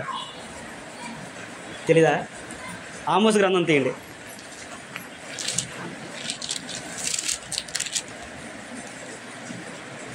ఆమోస్ గ్రంథము 5వ అధ్యాయము 757 నెంబర్ పేజీ.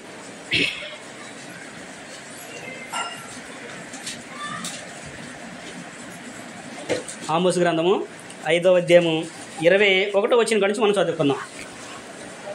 ఆమోస్ గ్రంథము 5వ అధ్యాయము, మీ పండుగ దినమును నేను అసహించుకొనుచున్నాను, వాటిని నీచంగా ఎంచుచున్నాను, మీ వ్రత దినంలో కలుగు వాసనను నేను ఆగ్రహింపనలను, నాకు దహన బలులను నైవేద్యమును మీరు అర్పించినను నేను వాటిని అంగీకరింపను, సమాధాన బలులుగా మీరు అర్పించు క్రొవ్వు పశువులు నేను చూడను, మీ పాట ధ్వని నా యొద్ద నుండి తొలగనీయుడి, మీ స్వరమండలముల నాదం వినుట నాకు మనస్సు లేదు. ఏం చెప్పాడు అక్కడ ఆయన? పండగలను అసహించుకుంటాను అన్నాడు. మరి పండగలను అసహించుకుంటే ఈ రోజున ఎంతమంది చేసేది అంత ఏమైపోవాలి? 40 రోజుల నుంచి ఇప్పుడు దగ్గర 30 రోజులు అవుతుంది అనుకుంటా, ఇంక 10 రోజులు ఉందనుకుంటా. మరి వీళ్ళందరూ ఏమైపోవాలి? ఎంత ఆశ! పండుగ చేసుకుంటే మాకు సంతోషమే, నాకు సంతోషమే, నాకేం సంతోషం కాదు. నేను పండగ అంటే కొత్త బట్టలు, మేము చిన్నప్పుడు బాగా చేసేవాళ్ళం, కొత్త బట్టలు కొనుక్కొని అసలు ఎట్ట తిరిగేవాళ్ళం అట్ట తిరిగేవాళ్ళం. కానీ దేవునికి ఇష్టం లేని పని మనం చేయకూడదు, అవునా కాదు? దేవునికి ఇష్టం లేని చేస్తే నువ్వు చేసినా కానీ నీకు ప్రయోజనం కూడా ఉండదు. ఆయన ముందే చెప్పాడండి. ఆయన ఎవరికి ఇచ్చాడో వాళ్ళకి ఆ విషయం చెప్పేశాడు. ఇప్పుడు నేనున్నాను అనుకోండి, నా కొడుక్కి కొట్టుకాడికి వెళ్ళి పలానా తిత్తరా నాన్న అని చెప్పి నేను పంపించిన తర్వాత వాడు తీసుకొని వచ్చేసాడు. తర్వాత మా డాడీ నాకు చెప్పలేదు అని చెప్పేసి మా సుసన వెళ్తే సరిపోయిద్దా? వెళ్ళి తెచ్చి ఊరుకుంటానా? ఇప్పుడు మాకు ఒక పొలం ఉందనుకోండి, మాకు ఒక పొలం ఉంటే ఆ పొలంలోనికి నా కొడుకుని పనికి పంపించా. అయ్యా నువ్వు వెళ్ళి మన బోర్ వదిలేను, ఆ బోర్ కట్టేసి ఆ పాయలకి వెళ్ళే నీళ్ళన్నింటి కూడా మీరు అడ్డి చేసేసి ఆఫీస్ వచ్చేయని చెప్పేసి కరుణపాలకు చెప్పి పంపించిన తర్వాత మా అబ్బాయికి చెప్పేటప్పుడే వాళ్ళ ఫ్రెండ్స్ కూడా విని, లేకపోతే ఈ పిల్లలు కూడా విని వెళ్ళిపోయి ఏం చేస్తున్నారు, వీడికి చెప్పి నేను ఇటు చేసి వచ్చాడు, మరలా వీళ్ళు వెళ్ళి ఇంకా పని చేస్తూ ఉంటే నేను ఒప్పుకుంటానా? నాకేం పని అని అంటాం. అయితే పనికి పెట్టుకున్నాను అనుకోండి కొంతమంది మన క్రొత్త నిబంధనలో చెప్పారు కదా, ప్రభువారు చెప్పారు కదా, ఉదాహరణకి ద్రాక్ష తోటలో పనికి పెట్టుకున్నామని పెట్టాడు కదా, ద్రాక్ష తోటలో పనికి పెట్టుకున్నాం అనుకోండి, కూలీని పెట్టుకున్నాము. నా తోట ఇది, నేను ఈ పని చేయమని చెప్పాను. నేను ఎవరో చెప్పాను? ఒక వ్యక్తికి చెప్పాను. ఉదాహరణకి మా అబ్బాయి ఉన్నాడు అనుకోండి, మా అబ్బాయికి చెప్పి పంపించాను. ఇప్పుడు వద్దు ఆఫీస్ వచ్చేయని చెప్పండి, ఎవరికి చెప్పాలి? నేను కరుణపాలకు చెప్తే సరిపోయింది. కానీ మా అబ్బాయి మాట నేను మా అబ్బాయి చెప్పడం విని ఇంకో 4 నెలలు దాంట్లో చేస్తాను అనుకో, వాళ్ళకి కూడా చెప్పాలి నేను. నాకేం పని అసలు నిన్ను ఎవడ చేయమన్నాడు అని నేను అడుగుతా. ఒకళ్ళు వచ్చి నన్ను జీతం అడిగినా కానీ నిన్ను ఎవడ చేయమన్నాడు దాంట్లో అని నేను అడగనా? మరి రేపు ప్రభువారు కూడా అట్టగే అడుగుతాడు. అయ్యా మేము కూడా అద్భుతాలు చేశాం కదా, మహత్కార్యాలు చేశాం కదా, సూచిక్రియలు చేశాం కదా, నువ్వు చెప్పినట్లు మేము చేశాం కదా, అన్నీ ఇచ్చాం కదా, 10వ వంతు ఇచ్చాము, బళ్ళు అర్పించాం కదా అని చెప్పంటే అసలు నేను ఎవడర్పిమ్మన్నాడు? అసలు నువ్వు ఎవడవే? ఇలాగే అంటాడండి ప్రభు ఇలాగే అంటాడు.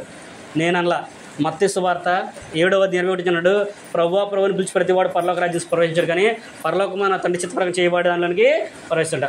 ఆ దినమున అనేకులు వచ్చి, ప్రభువా నీ నామమున అద్భుతం చేయలేదా, మహత్కార్యాలు చేయలేదా, దెయ్యాలను వెళ్ళగొట్టలేదా, సూచికర్యలు చేయరా అని వాళ్ళందరూ కూడా అంటారంట. అక్కడ ఆయన ఏమన్నాడు? ఓహో మీరందరూ చేశారా? అయ్యో రెండు అని జాబ్ చేసుకున్నాడా? అక్రమము చేయవాలరా మిమ్మల్ని నేను ఎన్నడనో ఎరగను, మీరు నా యొద్ద నుండి పొండని వారితో చెప్పుదును. ఇప్పుడు దేవుడు ధర్మశాస్త్ర ప్రకారంగా ఎవరికైతే పండగలు ఇచ్చాడో, ఎవరికైతే వాయిద్యాలు ఇచ్చాడో, ఎవరినైతే బోర్వదమన్నాడో, ఎవరినైతే కొమ్ము పట్టుకోమన్నాడో, ఎవరినైతే గిలప తగులు పట్టుకున్నాడో వాళ్ళకి చెప్పాడు.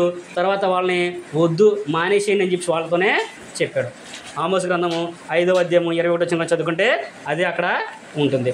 దావీదు గారితో చెప్పాడు, నాట్యం ఆడమని చెప్పేసి అవన్నీ చెప్పి, తర్వాత వాళ్ళతోనే అవి నాకు అవసరం లేదు, ఇలాంటి పాటలు నా దగ్గరికి రామాకండి, నేను వీటి తోసి వేస్తున్నాను అని చెప్పి అన్నాడు.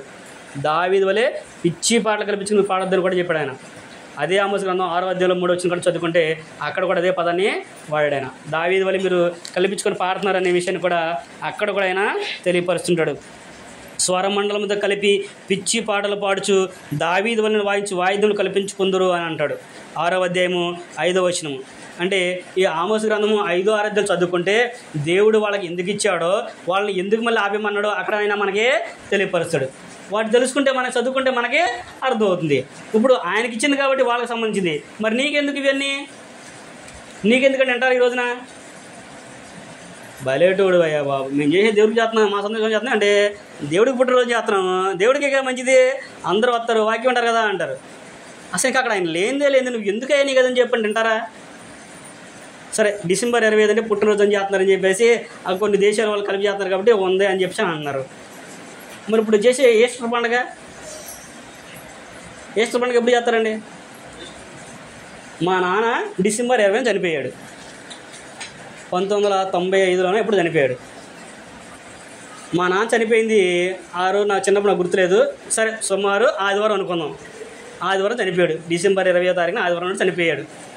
తర్వాత 96లో డిసెంబరు 20వ తారీఖు వచ్చిద్దా మా నాన్న చనిపోయింది?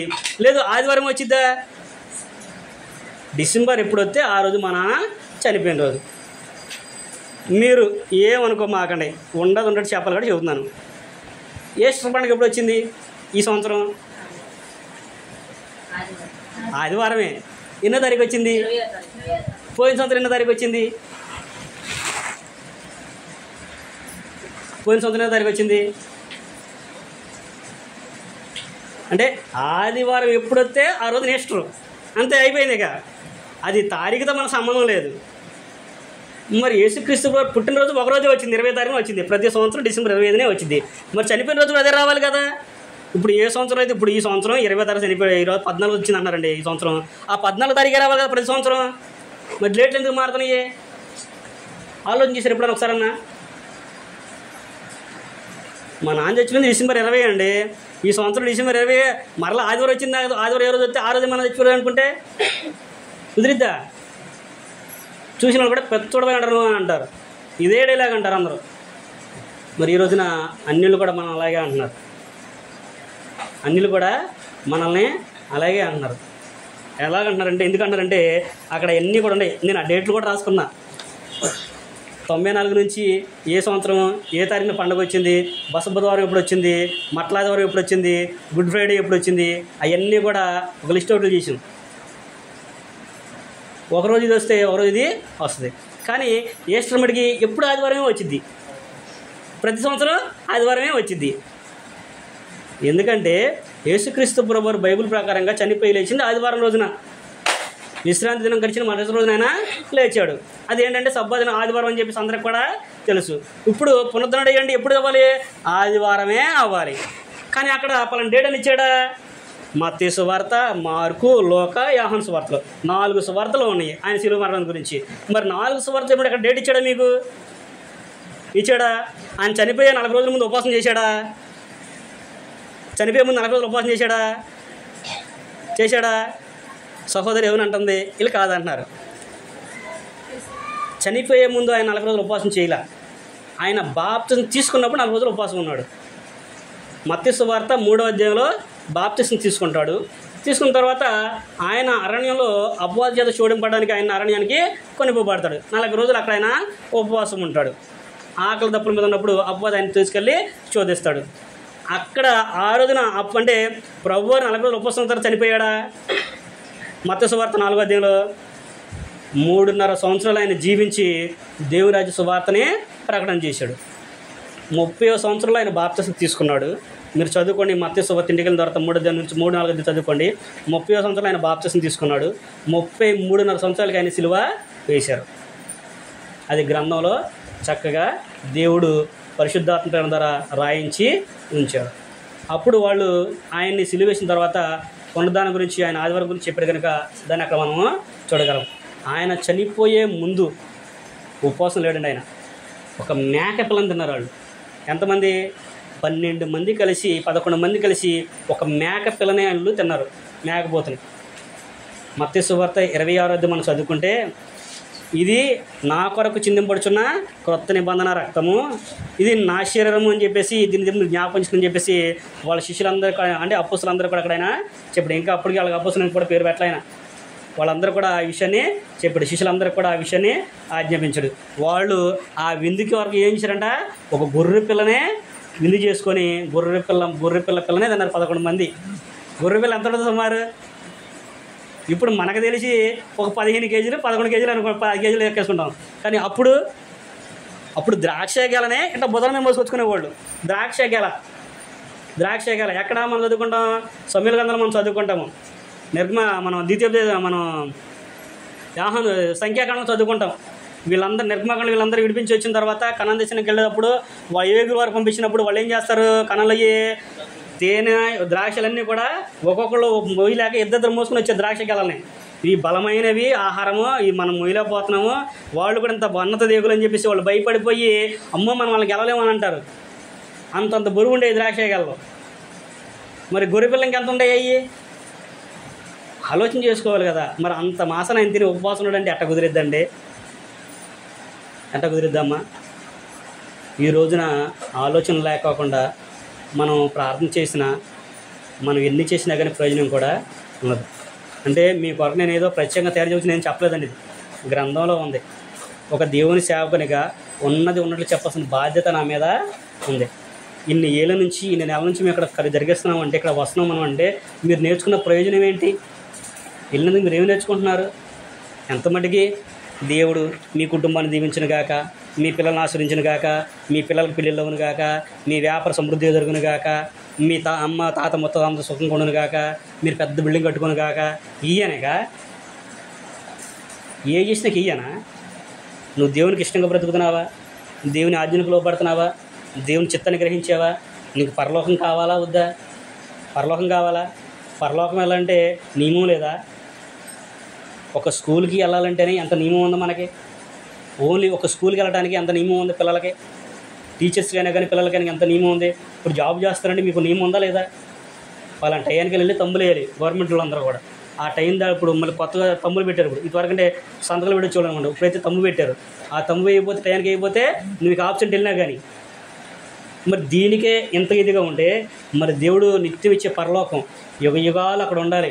మరి అక్కడ ఉండడానికి ఆ ఊరినే మన ఇక్కడ మన ఇష్టం వచ్చినట్టుగా జరిగేసి జనిపించుకొని వెళ్ళిపోయి ఆడికి వెళ్తే పరలోకం ఇచ్చేస్తారు ఆయన. దానికి కూడా నియమం ఏర్పాటు చేశాడు, ఒక నిబంధన ఉంది. దాన్ని బట్టి మనం నడుచుకోవాల్సిన బాధ్యత అనేది మనకి ఉంది. అందుకనే నిబంధన అనేది చాలా ప్రాముఖ్యమైనది. దేవుడు ఒక పితరులతో ఒక నిబంధన చేసుకున్నాడు. అది వ్యక్తిగతమైనది. అది నోవాహు, ఆదాము, అబ్రహాముకు సంబంధించింది. అది వాళ్ళకే ఉంది. తర్వాత ఇశ్రాయేల్ జనాంగంతో ఆయన చేసుకున్నాడు. ఒక జనాంగంతో ఆయన చేసుకున్నాడు. ఓన్లీ ఇశ్రాయేల్ వరకే అది. మిగతా ఎవరు కూడా అది చెందింది కాదు. మీరు చదువుకుంటారు కదా, మనం నిర్గమాకాండం మీరు చదువుకోండి. ఆడికి వెళ్ళిన తర్వాత అన్ని జనులందరూ ఎవరున్నారో ఏంటనేది మొత్తం కూడా తెలియపరచరు. మిగతా వాళ్ళందరూ కూడా అన్నిల కింద వచ్చేసారు. వాళ్ళందరూ కూడా ఎవరి కింద అంటే ఇశ్రాయేల్ కింద రాలా. ఆ 12 గోత్రాల్లో ఉన్నవారే ఇశ్రాయేల్ కింద వచ్చారు. ఆ 12 గోత్రాల్లో కూడా కొంతమంది లెక్కేస్తారు. కనాన్ నుంచి తీసుకొచ్చేటప్పుడు, ఐగుప్తు నుంచి తీసుకొచ్చేటప్పుడు కొంతమంది వాళ్ళ పూర్వీకుల గోత్రాలు చెప్పలేకపోతారు. అప్పుడు వాళ్ళని ఎవరి కింద లెక్కేశారు? మీరు అన్నిల కింద అని చెప్పి లెక్కేసారు. కణాలకు వచ్చేటప్పుడు యెహోషువ వాళ్ళందరూ కూడా పంచిచ్చేటప్పుడు వాళ్ళు కొంతమందికి వాళ్ళ పితరుల పేర్లు గుర్తుండవు. పితరుల పేరు వాళ్ళకి తెలియదు, ఏ గోత్రం సంబంధించిన వాళ్ళని చెప్పి చెప్పరు, వాళ్ళకి తెలియదు. తెలియనప్పుడు ఏంటంటే మీరందరూ గోత్రకు లేదు కాబట్టి మీరందరూ కూడా వెలుపల ఉండండి, మీరందరూ కూడా అన్నిలే, మీకు దేవునితో సంబంధం లేదు. అయితే మీరు మాదపడిచ్చారు కాబట్టి మీరేం చేస్తారంటే దేవుని సన్నిధికి పొలాలు నరిగే వాళ్ళు గానో, నీళ్లు పోసే వాళ్ళు గానో, ఏదో పని చేసే వాళ్ళకి మీరు ఉండండి అని చెప్పేసి చెప్పారు తప్ప వాళ్ళని ఇశ్రాయేలుతో లెక్కేసుకోలేదు, ఇశ్రాయేలుతో లెక్కలేదు. తర్వాత ఇశ్రాయేలు తర్వాత దేవుడు అన్నాడు, నేను ఇశ్రాయేలు వారితోనూ యోధా వారితోనూ క్రొత్త నిబంధన నేను చేస్తాను, ఇది వారికి పూర్వం చేసింది కాదు, ఇది క్రొత్తది, ఇది వాళ్ళ హృదయాల మీద నేను రాస్తానని చెప్పేసి దేవుడు ముందుగానే చెప్పాడు. దాన్ని ధర్మశాస్త్రం అది కొట్టివేయబడిందని చెప్పేసి క్రీస్తు ప్రభువు వారి గురించి మనము చదువుకున్నాము.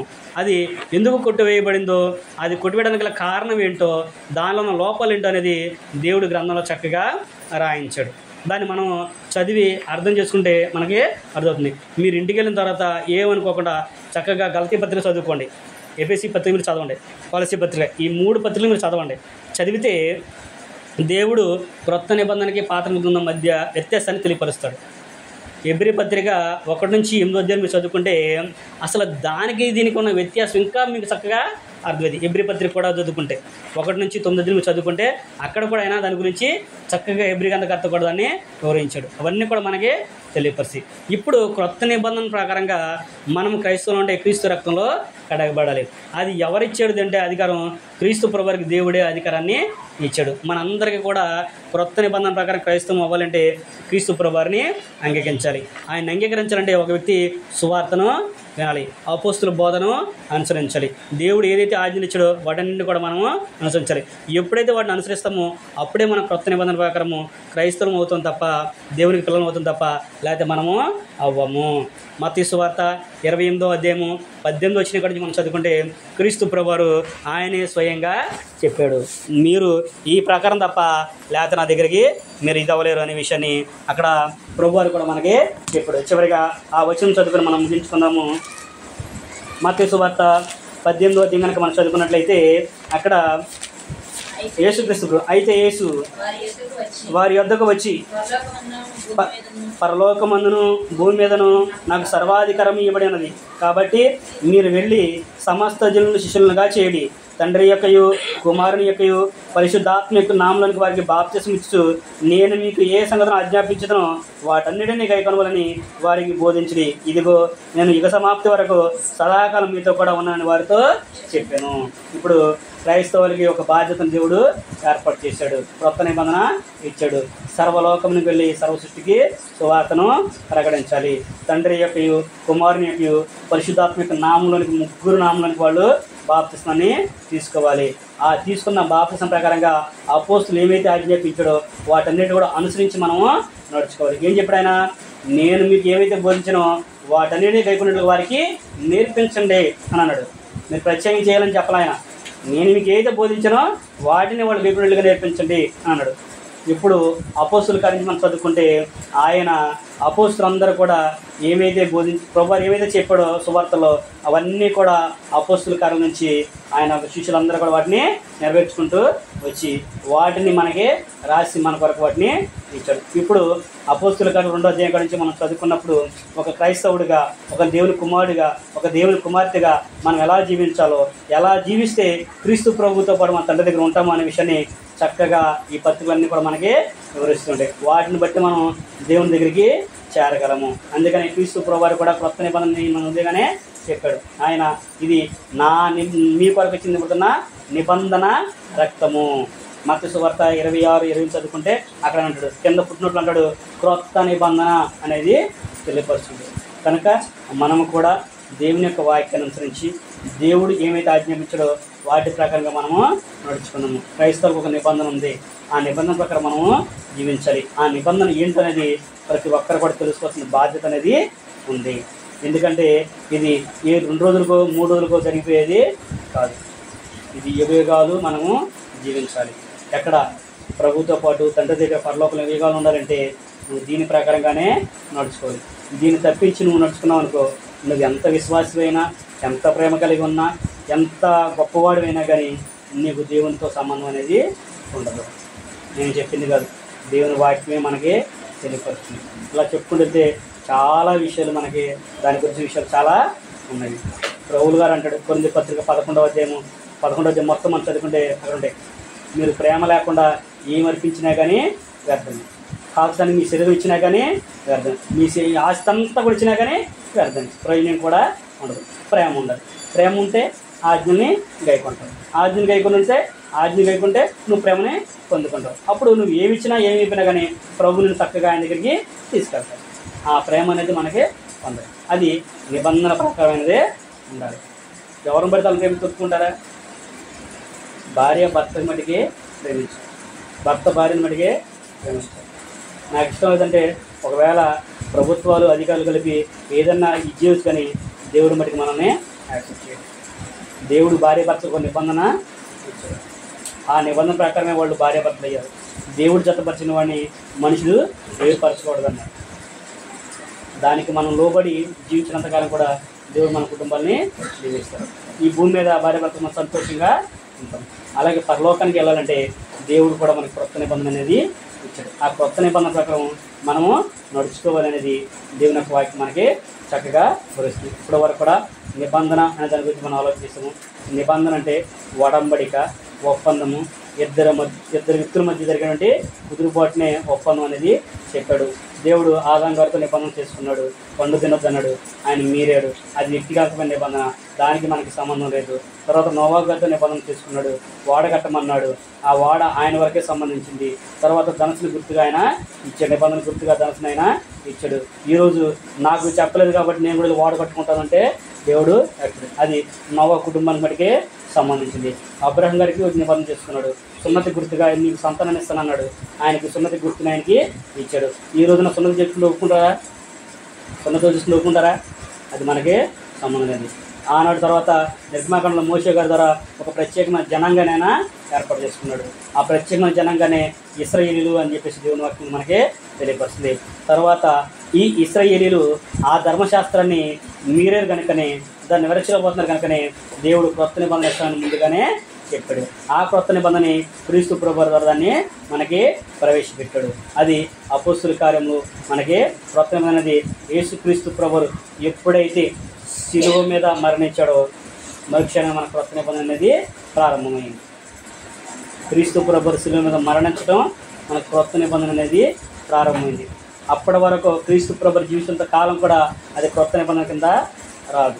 ఎవరి కింద వచ్చిందంటే అది పాత నిబంధన కిందే వచ్చింది. అంటే మత్తయి, మార్కు, యోహాను సువార్తలో కూడా పాత నిబంధన కిందే వస్తుంది. క్రొత్త నిబంధన ఎక్కడి నుంచి అంటే క్రీస్తు ప్రభువు మృత్యుంజుడయ్యి తిరిగి లేచిన కాడి నుంచి క్రొత్త నిబంధన అనేది ప్రారంభమైంది. అర్థమైంది మీకు?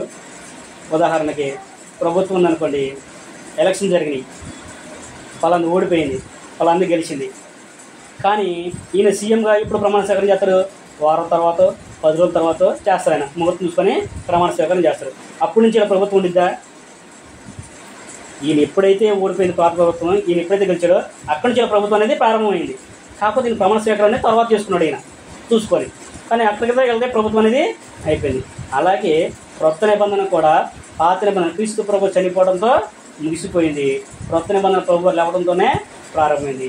ఆ క్రొత్త నిబంధన ప్రారంభించిన ఆయన దాన్ని నిదానంగా వాటన్నింటిని కూడా విధుల్ని, అంటే ప్రభుత్వం ఎలాగైతే ప్రజలకు ఎలా మేలు చేయాలి, ఏవి పెట్టాలి, ఏమి చేస్తే జనాలందరూ కూడా సంతోషిస్తారని ఎలాగైతే నియమ నిబంధన ఎలాగైతే ఏర్పరిచాడో, అలాగే క్రొత్త నిబంధన క్రైస్తవులు మనం ఎలా జీవించాలో, ఎలాగ నడుచుకోవాలో, దేవుని ఎలాగ ఆరాధించాలో వాటన్నిటి కూడా అపోస్తుల ద్వారా దేవుడు ముందుగానే తెలియజేశాడు. దాన్ని మనము ఆలోచించాం. కనుక క్రొత్త నిబంధన ప్రకారం క్రైస్తవుడిగా దేవుని దగ్గరికి చేరగలం. కాబట్టి ప్రతి ఒక్కరు కూడా ఆలోచించాలి. క్రీస్తు ప్రభువు ధర్మశాస్త్రాన్ని తన సిలువ మేకలతో కొట్టివేశాడు. కొలసీ పత్రిక 2వ అధ్యాయం 13-15 వచనాల్లో ఉంటుంది. ఆయన మనకి విధిలోకున్న ఆజ్ఞల్ని, అంటే ధర్మశాస్త్రాన్ని కొట్టివేయడం కూడా సిలువ మీద చేవ్రాతనే తుడిచివేశాడు అనే విషయాన్ని కూడా ఆయన చెప్పాడు. ఇలా చదువుకుంటుంటే చాలా విషయాలు కూడా మనకి ఉన్నాయి. మీకు ఇంకేమైనా డౌట్లు ఉంటే నాకు ఫోన్ చేయండి. ఫోన్ చేసినా పర్లేదు, లేదంటే వచ్చినప్పుడు అడిగినా కానీ నాకు పర్లేదు. మీకు వాటన్నిటి కూడా వివరించి చెప్పడానికి దేవుని కృపను బట్టి నేను దాన్ని చెప్పగలను. కాబట్టి మీరు ఆలోచన చేయండి, మనము క్రొత్త నిబంధన ప్రకారంగా క్రైస్తవంగా దేవుని కొరకు జీవించాలి. అది వాళ్ళకి సంబంధించింది, మనకు సంబంధించింది క్రొత్త నిబంధన. అది ఆలోచించినట్లయితే మనము కూడా దేవుని సన్నిధిలో నిత్యం ఉండే అవకాశం ఉంటుందనే విషయాన్ని ప్రేమతో మీకు తెలియపరచుకుంటూ, నాకు నేను తెలియపరచుకుంటూ ఈ మాట ముగిస్తున్నాను. ఓపికను మీ అందరికీ కూడా ప్రభు నామమున తెలియపరచుకుంటున్నాను.